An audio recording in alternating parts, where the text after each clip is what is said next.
Hi, welcome to Richard Kabili YouTube channel, and for today's tutorial, I will be teaching you on how to turn on and off item loading sound and voiceover on iPhone X. But first, kindly subscribe to this channel and don't forget to hit the subscribe button and the bell to notify you for the new updates. And let's start. Using your iPhone X from your home screen, first go to Settings. Then in the settings, scroll down and find the accessibility, then tap. Then in the accessibility, go to vision section and then tap the voiceover. Then after that in the voiceover, scroll down and then find the audio and tap.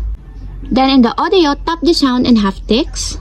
Then after that in the sound and haptics, scroll down again and go to app feedback section and then tap the item loading.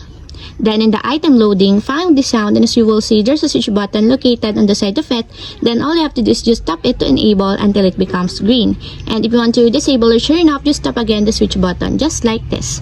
And that's it, we have successfully turned on and off item loading sound and voiceover on iPhone X. If you have a question, kindly comment down below, and don't forget to hit the subscribe button and the bell to notify you for the new updates. And thank you for watching!